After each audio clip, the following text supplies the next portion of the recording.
नमस्ते दोस्तों। जैसा कि अपन ज्योतिष के अंदर निरंतर बढ़ते जा रहे हैं और अब एक नवा अध्याय प्रारंभ हो चुका है अपना, और जिसके अंदर अपन जो पहले अपन ने तृतीय तक भावेश के फलों को छोड़ा था, अब आगे बढ़ेंगे। उसी क्रम में अपन रामायण का सर्वप्रथम गुणगान करते हैं। आज अपन केवट के भाग्य से चौपाई लेंगे। अति आनंद उमकी अनुरागा, चरण सरोज पखारन लागा। अति आनंद उमकी अनुरागा, चरण सरोज पखारन लागा। इस चौपाई के अंदर केवट के भाग्य की प्रशंसा हुई है कि जब भगवान राम के वनवास को जाते हैं तो केवट सर्वप्रथम मिलता है और उनके चरण पखाड़ता है। ये बहुत अच्छी चौपाई, इसमें बहुत से भजन भी बने हुए हैं जिनके आगे अपन चर्चा करेंगे। इसी क्रम में आगे बढ़ते हुए मित्रों, अपन ने तृतीय तक की चर्चा कर ली थी, तृतीय के भावों की। अब अपन आगे बढ़ते हैं और चतुर्थेश जो है, चतुर्थेश की द्वितीय तक के भावों की अपनी चर्चा कंप्लीट हो गई थी और अपन अब इसमें चतुर्थेश का देखेंगे। जब चतुर्थेश लग्न भाव में स्थित है तो आदमी को मातृ सुख, वाहन सुख का निर्माण मिलेगा।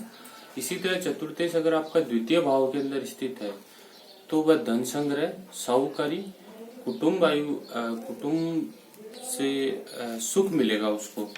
चतुर्थेश जब आपका तृतीय भाव में स्थित है तो वह धन का खर्च अधिक करेगा, थोड़ा द्रव्य पास में रहेगा। धन खर्च अधिक रहेगा और द्रव्य पास में रहेगा। चतुर्थेश जब चतुर्थ भाव में ही स्थित है तो पशु से अपघात, ये एक अच्छा परिणाम है देखने लायक। चतुर्थेश जब चतुर्थ भाव में रहेगा तो पशु से अपघात और संतति के लिए थोड़ी सी पैसे की व्यवस्था रहेगी। उसी तरह चतुर्थेश जब पंचम भाव में है तो चतुर्थेश जब आपका पंचम भाव में रहेगा तो आदमी श्रीमंत रहेगा, मातृभक्त रहेगा, संतति के लिए पैसे की व्यवस्था करेगा। उसी तरह चतुर्थेश आपका अगर छठे भाव के अंदर है तो धन धान्य और जानवरों के व्यापार, पशु से आघात की संभावना बहुत ज्यादा रहती है और हमेशा सुख से वंचित रहेगा आदमी। उसी क्रम में चतुर्थेश अगर आपका छठे भाव के अंदर है, छठे भाव का अपन ने कर लिया। चतुर्थेश अगर आपका छठे भाव के अंदर है तो वो अपन ने देख लिया कि पशु से आगे। चतुर्थेश अगर आपका सप्तम भाव के अंदर रहेगा, चतुर्थेश अगर आपका सप्तम भाव के अंदर रहेगा तो धान्य और जानवरों के व्यापार से उसको फायदा मिलेगा। चतुर्थेश क्योंकि व्यापार का भाव है और शीघ्र विवाह योग बनता है। और चतुर्थेश जब आपका अष्टम के अंदर रहेगा तो शरीर सुख रहित रहेगा, भाग्यहीन रहेगा, मातृ सुख भी नहीं मिलेगा, भूमिगत धन लाभ नहीं रहेगा, सांपत्तिक स्थिति जो रहेगी उसकी वो संतोषजनक ही रहेगी। चतुर्थेश अगर आपका नवम भाव के अंदर है तो वह वाहन सुख उसको मिलेगा। उसके अलावा उसके लिए रहने की सुंदर मकान की व्यवस्था रहेगी। उसके अलावा चतुर्थेश अगर आपका दसम भाव में है तो पितृ भक्ति से फायदा मिलेगा, राजा की तरह मान सम्मान बढ़ेगा, खेती में दिए हुए धन से उसकी प्राप्ति होगी। इस प्रकार अपन ने मित्रों देखा कि चतुर्थेश जब नवम भाव तक के विचार देखे। इस प्रकार अगर चतुर्थेश आपका एकादश भाव के अंदर है तो उसका अल्प प्रभाव रहेगा और उसका पूर्ण प्रभाव नहीं मिलेगा। और इसी क्रम में अगर अपन आगे देखें तो चतुर्थेश अगर द्वादश भाव में है तो वो परदेश वास करेगा, ये एक अच्छा परिणाम है। और दूसरों के धन का ज्यादा प्रयोग करेगा, खेती बाड़ी के लिए जो धन है वो ज्यादा खर्च करेगा वो, इस प्रकार ये। इसी तरह अपन चलते हैं कि पंचमेश, जब पंचमेश आपका लग्न में हो तो आदमी विद्वान, संतति से युक्त और विद्या से युक्त बनता है। पंचमेश अगर आपका द्वितीय भाव के अंदर हो तो मनुष्य की उपजीविका का साधन जो है वो उपजीविका का साधन कई प्रकार का होता है, उसकी लौकिक वृद्धि होती है, धन का लाभ होता है। पंचमेश अगर तृतीय भाव में हो तो आदमी परोपकारी होता है, वाद विवाद में यश मिलता है उसको, विद्या में प्रथम श्रेणी से प्रवीण रहता है। पंचमेश अगर आपका चतुर्थ भाव में हो तो उससे धन लाभ अवश्य होता है, माँ की अच्छी स्थिति होती है। पंचमेश की पंचम में हो तो वह उत्तम संतति से युक्त होता है, विद्या अभ्यास के अंदर उसकी उत्तम स्थिति होती है, उपासना मार्ग के अंदर वो कार्य करने वाला होता है। पंचमेश यदि छठे भाव में हो तो विद्या स्पंदन में थोड़ी सी आपत्ति आती है, शत्रु से भय रहता है, उसकी विभिन्न प्रयोगों में उसका कई जगह नुकसान होता है। पंचमेश यदि सप्तम में हो तो संतति के सुख की अच्छी प्राप्ति होती है, व्यापार में उसको फायदा मिलता है, वाद विवाद में प्रवीण रहता है, लेकिन वो स्त्री की मर्जी से चलने वाला होता है। पंचमेश यदि अष्टम में हो तो संतति को कष्ट होता है, विद्या में उसको सुख प्राप्त नहीं होता है।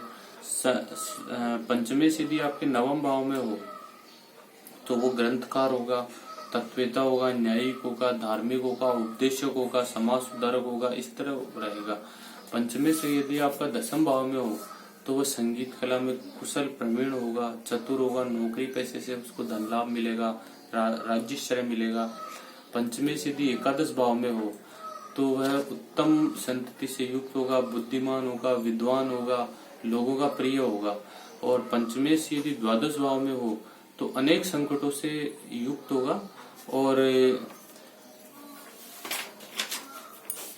विभिन्न संतति जो रहेगी वो उसकी नुकसान दे रहेगी, मतलब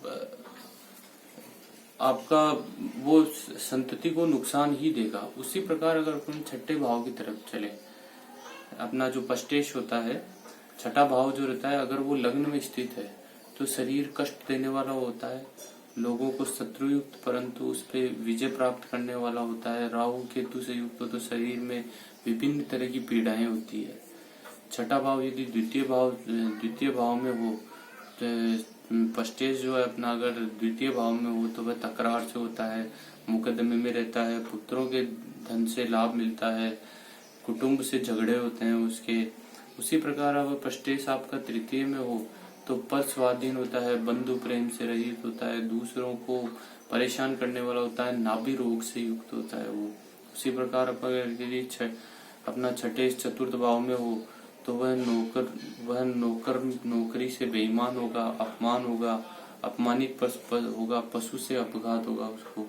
उसी में अगर पष्टेश जो है वो पंचम भाव में होता है अगर अपना, तो वह संतति सुख से वंचित रहता है, उसको विद्या में विद्या कम मिलती है, आयु कम रहती है। उसी तरह पष्टेश आपका अगर छठे भाव में ही हो तो शरीर से तो सुदृढ़ रहेगा परंतु सदैव वो बीमारियों से युक्त रहेगा, लड़ाई कलह निरंतर चलती रहेगी, वो परेशान रहेगा। उसी प्रकार पष्टेश यदि सप्तम भाव में हो तो उसकी भागीदारी में टंटे रहेंगे, स्त्री से धोखा मिलेगा, स्त्री संबंध में तकरार रहेगी। उसी क्रम में अगर पष्टेश आपका अष्टम में हो तो वह कुटुंब के अंदर सुखहीन रहेगा, वारिस के टंटे रहेंगे, नित्य शरीर में कोई न कोई त्रासदी उसके बनी रहेगी। उसी तरह यदि पष्टेश आपका नवम भाव में हो तो वह भाग्य उदय बारंबार परेशान रहेगा, उसके आपत्ति रहेगी, अपकीर्ति होगी। उसी तरह पष्टेश दसम भाव में हो तो सार्वजनिक कार्य में झगड़े होंगे, कई बखेड़े होंगे, गुप्त शत्रु से सदा परेशान करेंगे, अधिकारों की हमेशा लड़ाई होगी। उसी तरह आपका पष्टेश यदि एकादश भाव में हो तो उसे लाभ कम मिलेगा, मित्र शत्रु ज्यादा होंगे, धन की हमेशा हानि होगी, धन का व्यय होगा। पष्टेश यदि द्वादश भाव में हो तो वह दुर्व्यसनी होगा, राज संकट भोगने वाला होगा। इस तरह ये है। उसी क्रम में आगे बढ़ते हैं अपन सप्तमेश यदि लग्न में हो तो वह तीव्र वासना वाला होगा, स्त्री संबंधी तकरार वाला होगा, चंचल प्रवासी होगा, स्वतंत्र मन वाला होगा। सप्तमेश आपका यदि द्वितीय भाव में हो तो वह स्त्री से धन प्राप्ति करने वाला होगा, उत्तम व्यापारी होगा, उत्तम व्यापार करने वाला, भागीदारी से धन लाभ लेने वाला और कुटुंब का पूर्ण प्रेमी होगा। सप्तमेश यदि आपका तृतीय में हो तो स्त्री के कारण भाई से विरक्त रहेगा और भाई बंधुओं से विरक्त रहेगा। स्त्री को जैसे क्रोधी स्वभाव का होगा लेकिन कर्तव्य पर्सन होगा। सप्तमेश यदि चतुर्थ भाव में होगा तो वह सद्गुणी होगा, उत्तम संसार वाला होगा, चतुर और स्त्री लाभ लेने वाला होगा। इस प्रकार अपन सप्तमेश में देख रहे हैं, अपन चतुर्थ भाव तक आ गए। सप्तमेश यदि आपका पंचम में हो तो वह स्त्री व संततिहीन होगा, देवता उपासना करने वाला होगा। सप्तमेश यदि आपका छठे भाव में है तो वह शादी में विघ्न डालेगा, स्त्री से तकरार का कारण बनेगा और शुक्र से युक्त हो तो पत्नी बांझ रहेगी, पुत्र मतलब संतान संतति में दिक्कत रहेगी। सप्तमेश यदि सप्तम भाव में ही है तो इच्छित स्त्री से विवाह होगा, आज्ञाकारी स्त्री रहेगी, विषय वासना भी संतुलित रहेगी। सप्तमेश यदि अष्टम में हो तो स्त्री सुख रहित रहेगा।